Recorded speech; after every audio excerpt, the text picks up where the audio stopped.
Merci, Monsieur le maire. Monsieur le maire, mes chers collègues, déjà, je voulais vous remercier, Monsieur le maire, pour vos propos introductifs.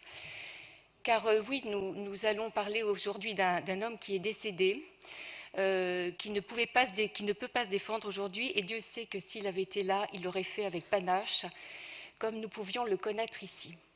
C'était un homme de conviction. Et oui, effectivement, il ne laissait personne indifférent par son parler franc, chaleureux et provocateur. C'était un esprit libre qui était fortement attaché à ses valeurs et à une idée de la France forte, d'une ville de Paris ambitieuse et rayonnante. Son parcours politique, sa collaboration étroite avec des hommes comme René Monory, comme Jean Le Canuet, Jacques Barrot ou Jacques Chirac, ont forgé en lui une indépendance d'esprit, une faculté personnelle à appréhender des sujets de notre société.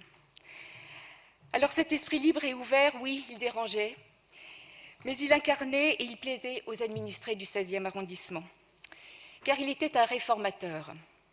Par son tempérament, par la force de ses convictions et sa force de travail, il a cassé cette image d'un 16e arrondissement caricatural, compassé et traditionnel dans lequel on veut trop souvent l'enfermer. Claude Goasguen l'avait compris. Il en avait fait un arrondissement ouvert, moderne et rajeuni. Comme l'a si bien dit son ami Alain Madelin, il était un aristocrate de la politique, par son parcours d'universitaire, son intelligence et sa culture.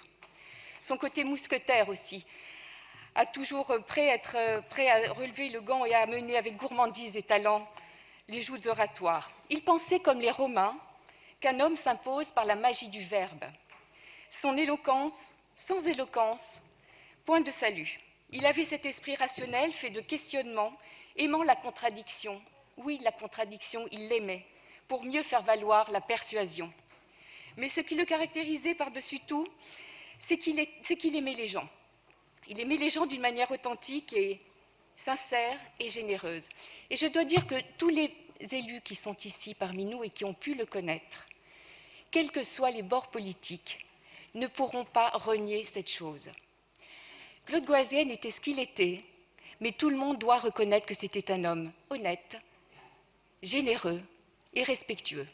Donc c'est pour ça, excusez-moi, mais lorsque j'entends certains propos qui ont été dits en deuxième commission, qui n'étaient fondés sur aucun fondement juridique, qui étaient glanés sur quelques sites, je trouve ça particulièrement grave pour les élus qui en parlent. Claude Goasguen incarnait le choc de la douce Méditerranée et de la rudesse de la Bretagne. Ses origines méditerranéennes et bretonnes ont formé en lui une personnalité riche et généreuse, faite de paradoxes, c'est vrai, de mystères et de combats. Combat pour Israël, combat pour les chrétiens d'Orient. La géopolitique le passionnait, les enjeux du XXIe siècle le captivaient. C'était aussi un amoureux de Paris, de son histoire, de son patrimoine architectural, de ses librairies, de la diversité de ses quartiers où il aimait flâner, de cette élégance parisienne à laquelle il était si sensible. Il rêvait d'un Paris exemplaire qui enracinait un modèle républicain pour la France.